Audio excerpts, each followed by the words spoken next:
Welcome to Happy Hour. I'm Shawn Ayers, and if you know me well, you know I love food and I love to cook.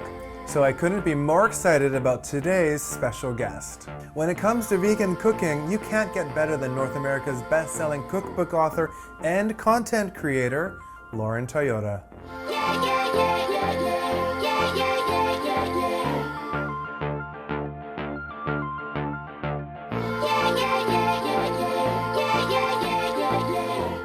In honor of Lauren Toyota, our signature cocktail today uses the freshness of citrus via grapefruit, plus the earthiness of juniper berry using gin as a base. We're making a grapefruit gin fizz. So without further ado, let's go there.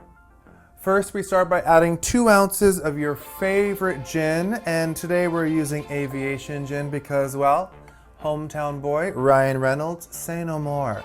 Right into your martini shaker. Then 2 ounces of fresh squeezed grapefruit juice. Let's toss that in. We're gonna give that a vigorous shake. Let's go.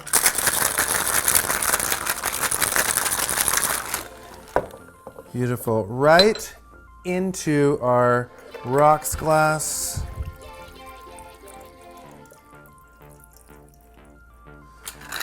Voila. And to finish, let's top it off with a little bit of soda, effervescence. And last but not least, a grapefruit wheel to garnish. And there you have it, your grapefruit gin fizz.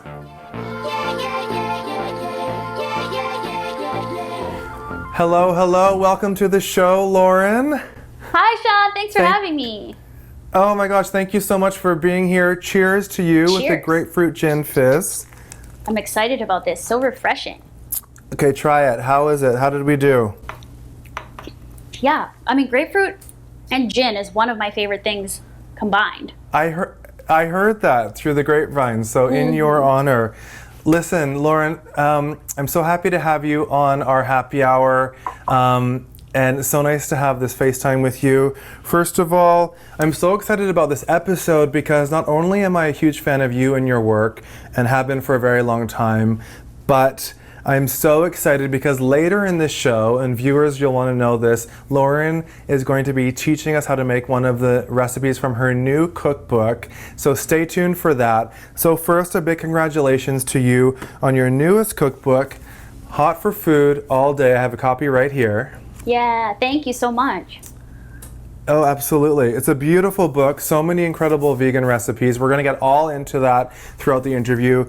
But first, I wanted to start with, you know, a lot of people know you as a Canadian, a lot of people know you as a former TV host and Much Music VJ and all of the things throughout the journey of your career. But I want to start with, you know, obviously over the last 10 years, you've become a huge content creator and one of North America's most influential vegans. I want to talk about that journey to start and what inspired you to write this new cookbook.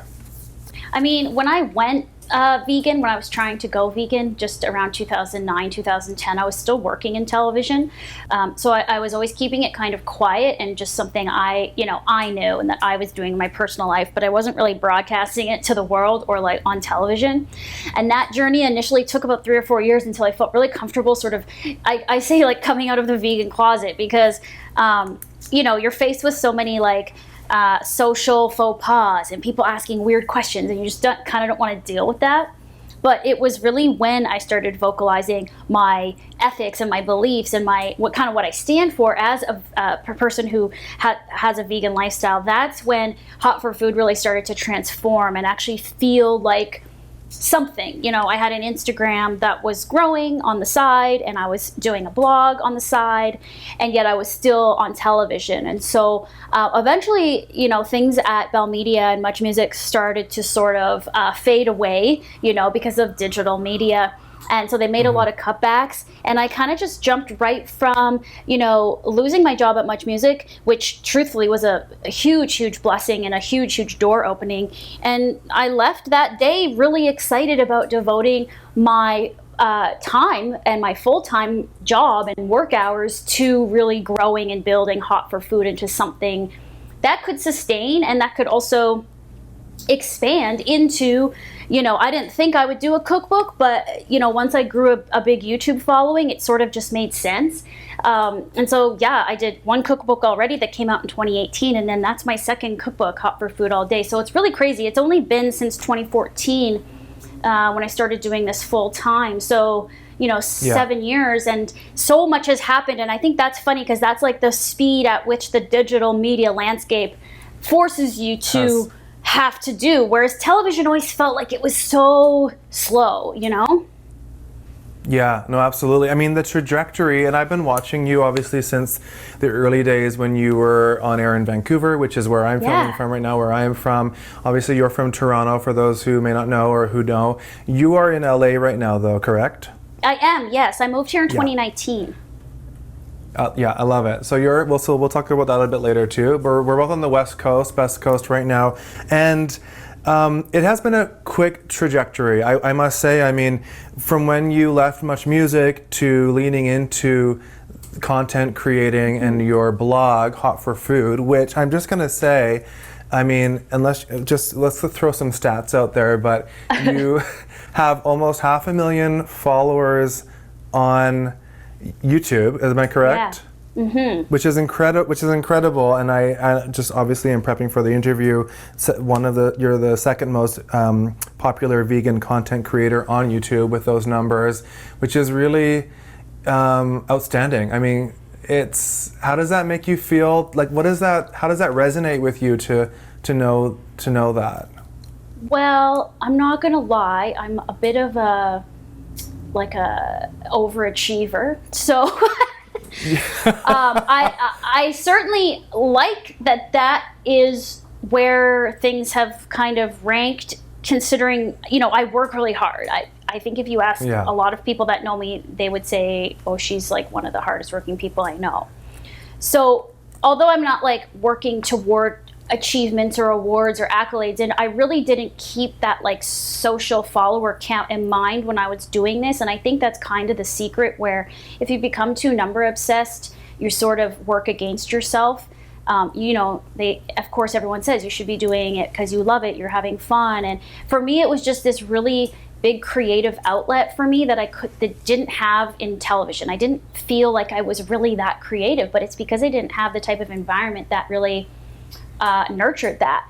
So once I went out on my own, I felt like, oh, the world's my oyster. Like I can do anything I want, and that just changed, I guess, how I work and how I create. So I guess in a way, I feel like, not to sound too cocky, but like I'm not surprised. I think it was like the really good timing on my part, like when I entered the YouTube space. Yeah. And based on how hard I work and how much I want it, like I just want it, and I want to spread the word about this message, and I want people to eat really good vegan food.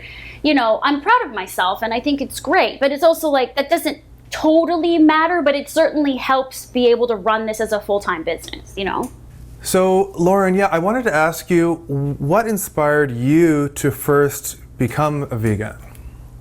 It was 2009. I moved back from Vancouver, back home to Toronto, and I had a lot of time on my hands. I was in between TV jobs, actually. Wasn't really sure what the future would hold, and I was really just, had a lot of time, so I was really listening to my body, and I noticed, I wasn't. First of all, I was kind of like down in the dumps in general, emotionally at that time, because I had lost my job in Vancouver. Yeah. And it gave me this chance to just sort of go inward. And as part of that, I was just noticing my eating habits were really bad. I was eating everything, like meat and dairy and stuff, and I started to not really feel good. And truthfully, that had been like a lifelong sort of conundrum, like what to eat, what's going to make me feel good. I always battled that. And it was always like a little voice in the back of my head kind of being like, you're going to have to go vegan. Like these animal products and animal byproducts don't sit well with you. So I did start to make that change, and I started to eliminate one thing at a time. And I had read a couple books and watched a couple documentaries, and that really just solidified and motivated my reason to not only make myself feel better, but help the planet and, not harm animals, which was always a thing that I did feel really guilty about. But like a lot of, like all of us, we can compartmentalize that sort of aspect. But when you feel sick, you just realize you have to do something about it. So that's what the real Kickstarter was for me. Yeah, you know, that resonates with me a lot as well. I mean, I'm not a vegan right now, but in the last year or two, I definitely have leaned more into a plant-based diet. I overarching have for many years had a mostly plant-based diet, but I still do eat meat, especially with an ethical lens as much as possible. However, I think that in the last few years there's been such a light shed on how animals are treated, how that is impacting the world and the environment, like you said. So there's a lot of great reasons to explore having a more plant-based diet. But I do want to ask you, from that point of changing your diet, then what was the trajectory to then start to become a vegan chef, essentially, and start creating your own recipes before even the first cookbook was an idea? I think, even when I wasn't vegan, it was something I was always kind of doing. I would follow recipes in a book or in a magazine, but then I would always change them, and I would kind of figure out what I actually liked, or I would swap out spices or herbs or something. I would always modify it. So I felt like there was a lot of intuitiveness or intuitive skill that I had just for kind of doing that. And it really is like practice makes perfect. I would say going vegan and figuring out how to make really tasty things with plant-based ingredients was a challenge at the beginning, and really helped that creativity. So I certainly never called myself a chef. In fact, I very much felt uncomfortable with it. But I feel like now that I've kind of done this, I've put in my well over 10,000 hours. I feel like I am more like a chef. But I'm self-taught, and so it was a journey. I've certainly gotten better even since doing the first cookbook. I've gotten better since doing the second cookbook. So you're always sort of adding to your repertoire. You're always learning new things. That's what's so fun about this. I certainly never hope to ever feel like I've arrived somewhere. I think with all the sort of creativity and ingenuity happening with cooking and transforming vegetables that a lot of traditional chefs are getting into now, and Facebook groups and Instagram trends and all these things you're seeing that really help the community kind of expand and evolve. I think I love being part of that and not feeling like, what I do is fun and it's my own little twist, but there's so many people like me doing this, and it's all just adding to the resource for people to be able to adopt these changes and go more plant-based. So that's like my ultimate goal. And I try to stay as just home cook friendly as possible. I never want to seem like what I'm doing is unachievable by any means, and Right, sometimes I think when you call yourself a chef or people think you're a chef, they think what you're doing is somehow too fancy or elitist or something. And I really just want to bring a more home approach to it and make it accessible. Yeah, well, that's a really great point, actually. And we talked a little bit about this before the interview, and I think it's something important to address. The accessibility of food in general, and the accessibility here specifically in regards to a plant-based diet. I think, a lot has changed, as we know, especially in North America in the last 10 years, especially in the last 5 years. If you're in a major market or bigger city, there's so many amazing places to get plant-based products, foods, and vegetarian restaurants, speaking specifically to Vancouver, Toronto, LA, bigger cities, even smaller cities. But let's talk a little bit about accessibility. I think a lot of people might still be a little bit timid or hesitant around cooking their own vegetarian dishes, which is what I think is so great about your books, both the new one and the first best-selling cookbook, Vegan Comfort Classics, because you have this really approachable way of entering into the realm of vegan cooking. And so let's talk about that and what some misconceptions around accessibility. Yeah, I think you can go quite political with accessibility, and I certainly understand that the food system is such that it creates inequality. There are food deserts, and there are a lot of issues that need to be addressed. In my case, I know I'm speaking to major market people who really don't have an excuse for why they can't eat more plant-based, because like you said, they live near a bunch of grocery stores that have lots of products, lots of I think if you live in one of these big centers, this is the audience we're trying to convert, because they can easily do it, right? I understand, in northern Canada, okay, we're not getting all kinds of produce up there, or the produce is really expensive. So that's a whole thing, and I certainly want to address that, I understand that to a point where I'm not expecting everybody to adopt this. But where you live, if you lived in a very, privileged place, if you're privileged, you're able to do this very easily. And so I think that's where we have to create demand, right? And it'll start to trickle down. But you'll see that a lot of the stuff I'm doing is just, like today we're gonna make French fries with a seasoning. Like lots of people eat frozen baked French fries. They're vegan, they're a convenience food. They're easy to pick up, every family buys them. So to me, that's accessibility. That's like, because I'm vegan, I'm not going to sort of shun or shame a frozen convenience food, which I think you do see sections of the vegan community do that. And I do not subscribe to that. I think it's like, eat what you want, feel really good about it, but just try to make it plant-based as much as you can, or do certain swaps, like use a vegan mayonnaise instead of a mayonnaise that contains eggs. And who knows where those eggs even came from. They're definitely not good eggs, right? You're not eating homemade mayonnaise for the most part. You're eating the stuff in a jar. So that's a simple swap where you can just get a plant-based version now. So I think that's when I talk about accessibility with like Hot for Food and what I do, that's really what I'm talking about. Also teaching people how to just reinvent with a few small changes how to cook vegetables. Most people don't know how to cook vegetables to make them taste good, like searing and grilling and roasting. And we think of vegetables, I remember growing up, my mom would just steam everything, steam the broccoli, steam the beans, and never put anything on them but butter. It's like you can do so many more things with vegetables. So that's also what I like to try to show people how to do. I love that. I'm a big vegetable griller, and there's nothing better than like a charred rapini in the oven. It's a bit crispy with garlic and olive oil. Like you really don't need very much. I mean, anything barbecued, anything a little charred. Oh, Brussels sprouts in the pan with like a bit of, you just add a few things to it, and make sure they're really crispy on the outside. Totally. I mean, those are some of my go-tos. All right, Lauren, I wanted to touch on a recent Instagram post of yours in honor of Asian and Pacific Islander Heritage Month that we just passed in May, where you honored some members of the community who inspired you growing up. And I wanted to give you a chance to maybe illuminate on that a little bit.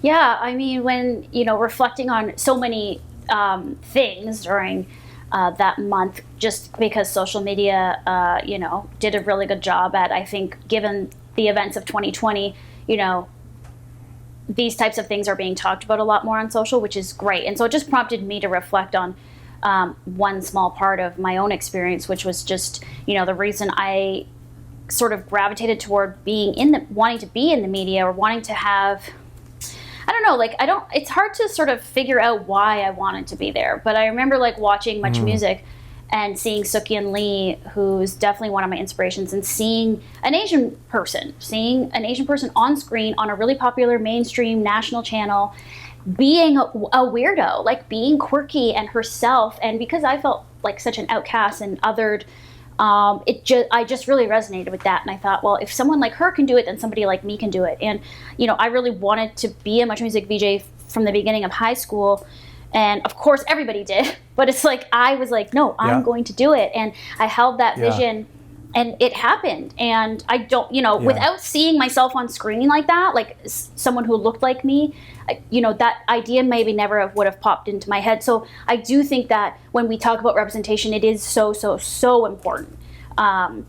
And it's been really humbling or flattering, I guess, to have other young Asian or part Asian Canadian girls and women even say seeing you was what inspired me. So it's just so cool, that sort of ripple effect. And I think that is really the reason I wanted to do it, is to also be able to sort of pass that torch and I don't know, create that space for people.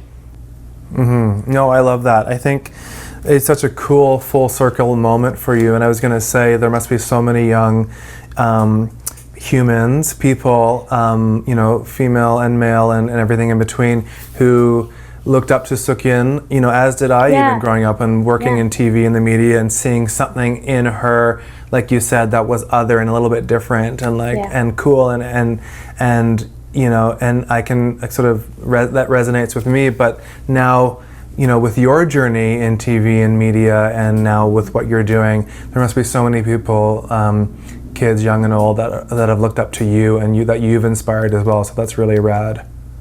Yeah, and I think even in this food space, well, in the vegan community, I do have to sort of give props to the vegan community, because it's not like I have felt like I'm the only. I'm only half Japanese. I'm not even full Japanese, but I'm mixed, and it's just been cool because I have a lot of colleagues and friends through social media who are also of different Asian backgrounds, and I feel like there is really good representation in this little niche community I'm part of. So that's also been nice to see that. And I think that's where social media has really made it possible, right, to be able to see yourself represented. TV was sort of traditional and old school and has so many barriers and glass ceilings to break through, right, because it's all so superficial about your looks, whereas social media creates a space for anybody of all walks of life, of all characteristics, of all cultural backgrounds, to have a safe space to express themselves. So that's just been really neat to be part of in general in the online community. Yes, absolutely. I love that. All right. I think it is time now for us to move on to one of my favorite segments on the show called All Tea, No Shade. Are you ready? I'm so ready. I wish I had Let's that. go. Let's go there. All right, here's the thing. This is the newest virtual game that's sweeping the nation online and abroad. And it is a speed round segment where we're going to get to know our guest a little bit better with some short answer questions. Here we go. Lauren Toyota, cat or dog? Cat. Cat. I know you have a cat, and you're going to say that. All right, coffee or tea? Coffee. Coffee, 100%. All right, best vegan hack. Best vegan hack. Cauliflower chicken wings. Oh yeah, I love it. All right, ultimate must-have vegan product item in your pantry. Vegan cheese of all kinds. There isn't just one. I have a whole drawer full of vegan cheeses. Oh my gosh. All right, I think that could be a whole episode because we need to talk more about that. But for time's sake, we're moving on. All tea, no shade. We're going to go back to the Much Music days, all right, for a moment. Okay. Who was your favorite interview back on Much Music? Favorite interview? Donald Glover, Childish Gambino. Oh yeah, okay. Yeah. He's in Atlanta. Amazing. Do you know Atlanta? Yeah. Yeah, absolutely. Okay, do you have we're sticking on that category for a moment. Do you have an embarrassing story or a worst interview that you're willing to share with us? Oh yes, this is from my early television days. If you want to look up Lauren Toyota, Jordan Knight of New Kids on the Block. That interview is online on YouTube, and it is a disaster because of him, not because of me. Of course, yeah. Listen, you can't win them all, especially when you're interviewing live and with particular, you can't, it depends on the guest and the moment. There's a lot of layers. He was, on medication, and they let him do the interview anyway, and it was horrific.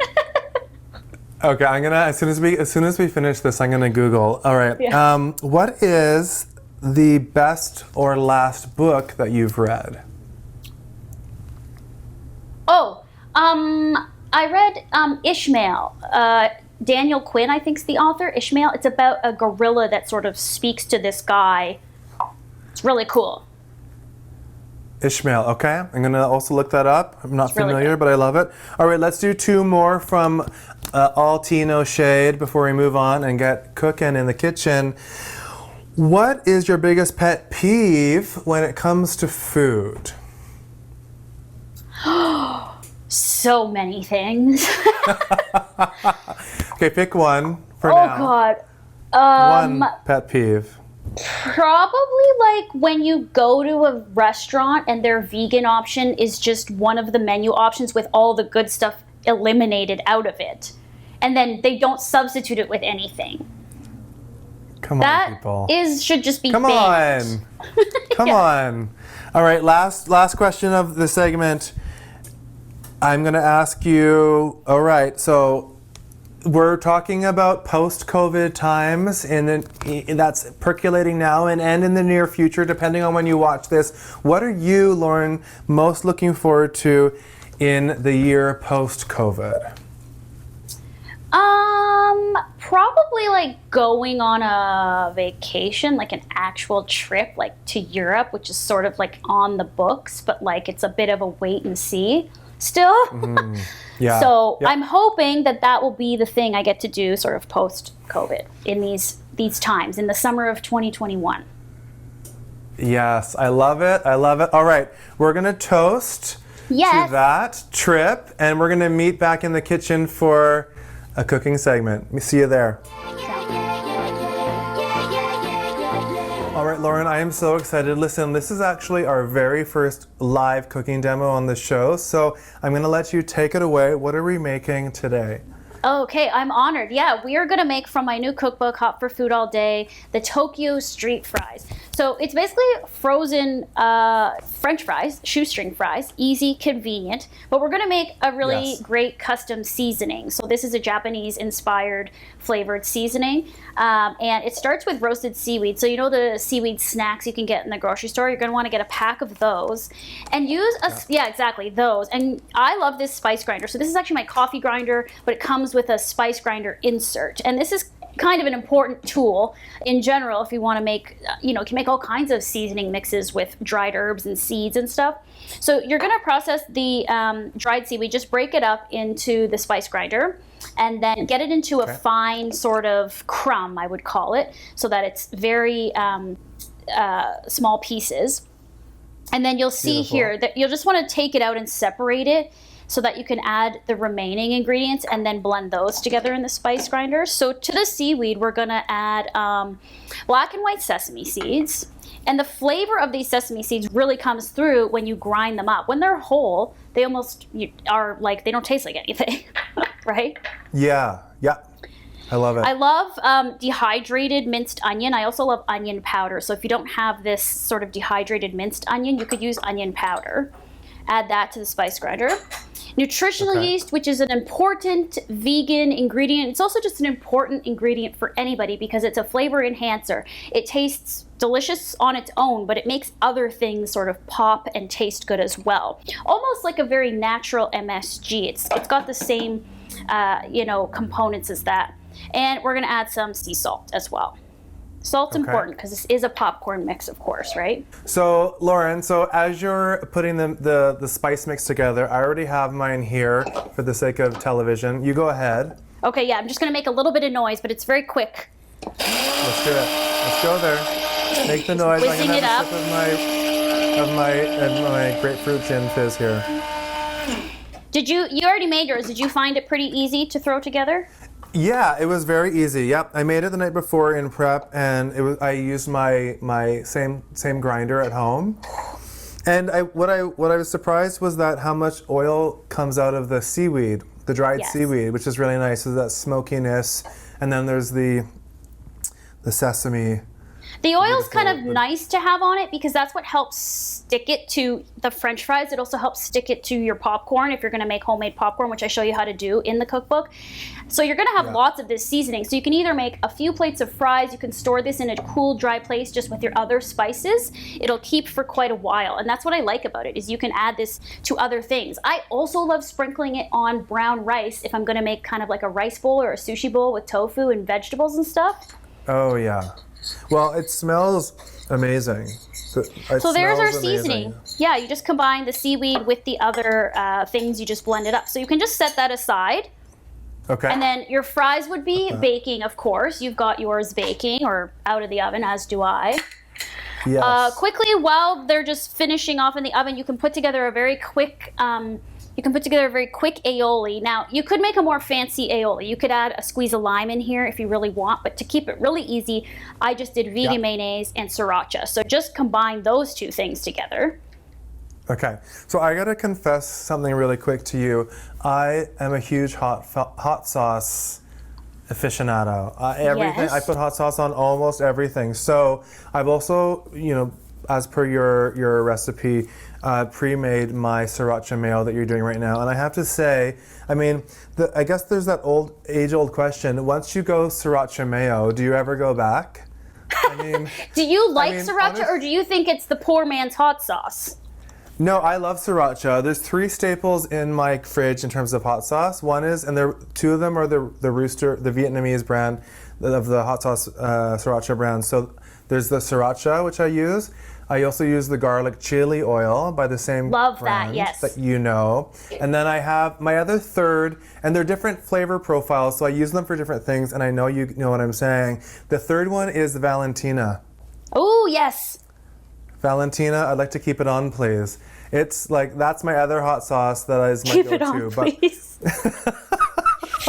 Yes. You have to throw in a little bit of RuPaul in there. So I'm never going to go back now that we've made this sriracha great. mayo. I mean, so I'm ready. Look, we're not making a lot for this one dish. If you want to just double or triple this up and leave it in the fridge, be my guest. It's the perfect thing, easy to increase the volume of, right? Yeah, so I tripled it because I knew I was going to be using it for the weeks to come. And so Perfect. I'm fully loaded, baby. We're ready to go. I love it. And I have to say, squeeze bottles are another staple in my kitchen. I do food styling for my photography, so it like makes you feel fancy when you can drizzle the sauces just like a restaurant. Yeah. That's right, and it looks. I mean, it changes the integrity of the dish and the presentation. Obviously, and I just want to let you know that in honor of you, I'm going to name this my Lauren Toyota squeeze bottle. Squeeze bottle? For lack of this.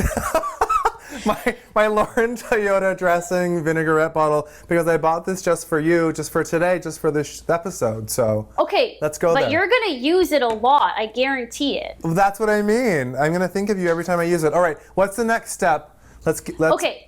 I'm excited for this. I learned a lot of the things I do from watching diners, drive-ins, and dives, like how they cook at restaurants. So I feel like a key thing for getting fries to be fully coated and seasoned is to get a big bowl like this so that you can do the tossing in it and get this seasoning nicely coated all over the fries. All right, Lauren, I'm grabbing my fries fresh out of the oven, and I grabbed the largest bowl that exists in the world. We're going there, everybody. Let's do it.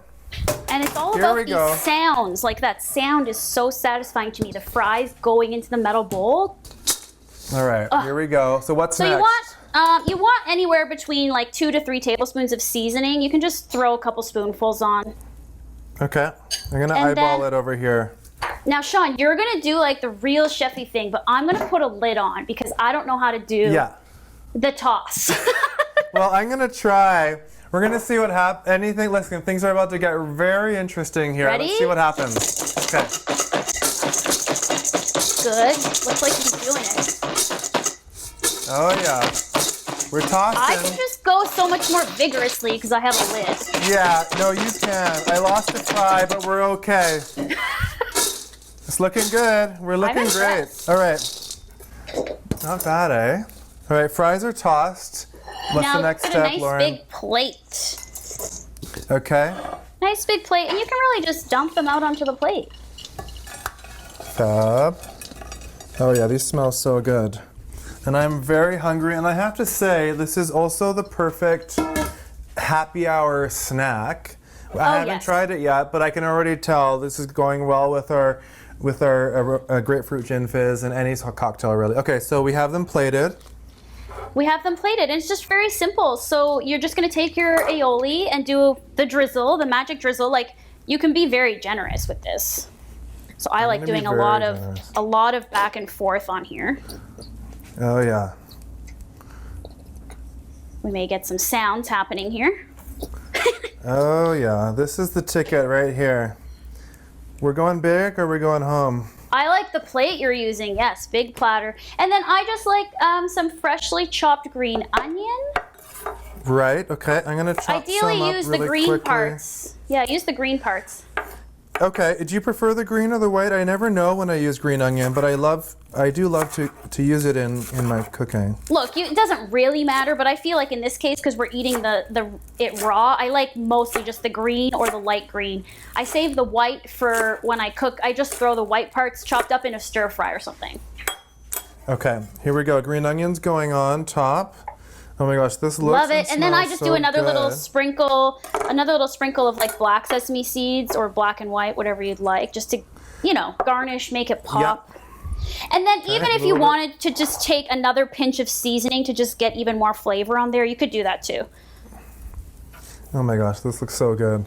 And if you could smell, if there was a way for people to smell what's going on I know, over not here. yet, not in these days. But I have to say too, seaweed. Some people are iffy about seaweed. This is a great seaweed's really good for you. This is a good way to eat it because it's not overpowering. Once it's mixed with the onion, the salt, the aioli, and the other flavors, it just really complements everything, and it's roasted, so it's not overpowering. So I feel like give it a try, even if you're a little weirded out by seaweed. Look at that. Look at Ta-da! that. That is phenomenal. All right, we got to do a taste. I'm going to grab my fork. We're going to do a quick taste here because...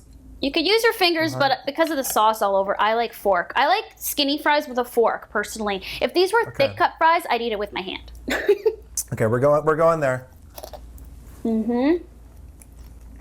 Oh, yeah. Oh, that's so good. So good. I got a really crunchy one, too. Bravo.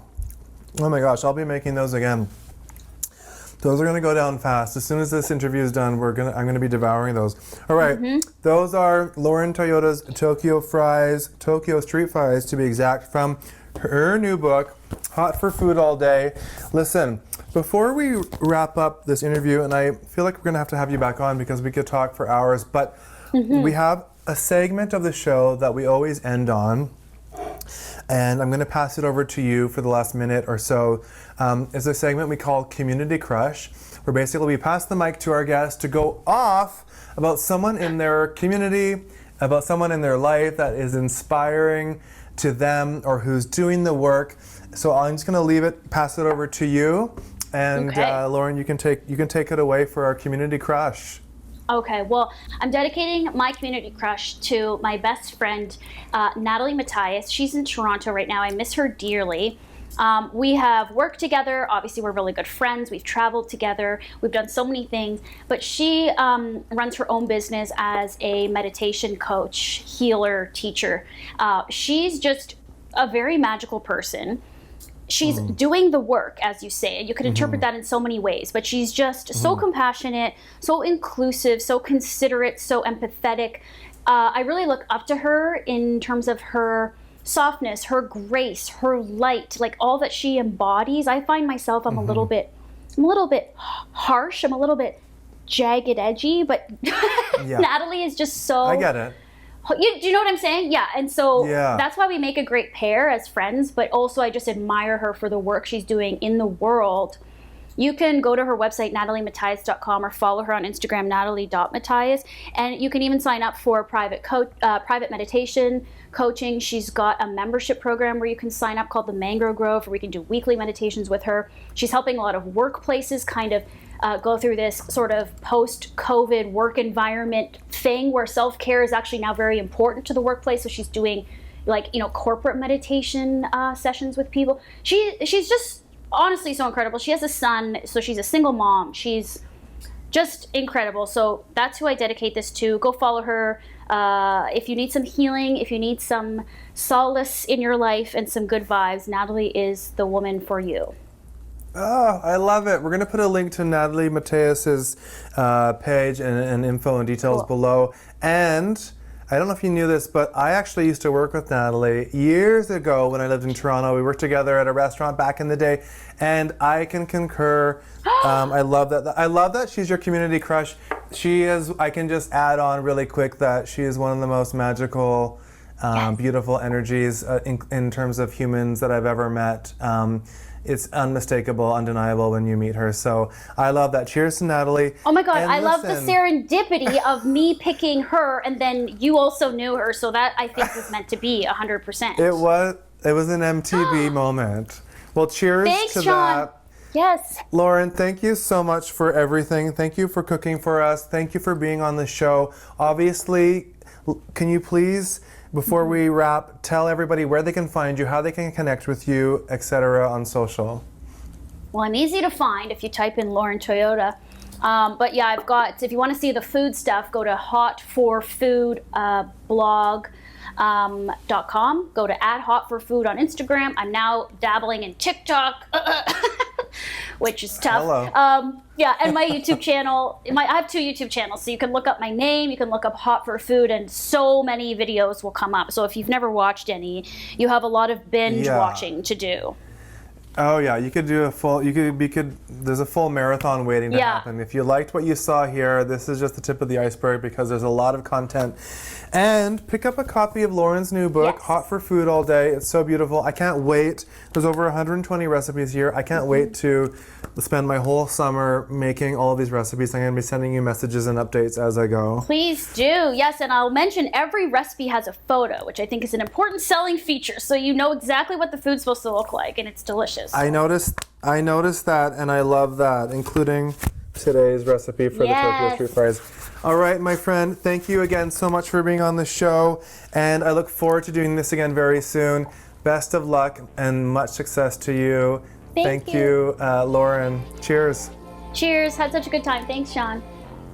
My pleasure. Thank you. We making moves for the light, the cars, it's going off. Curtaloo sets the bar.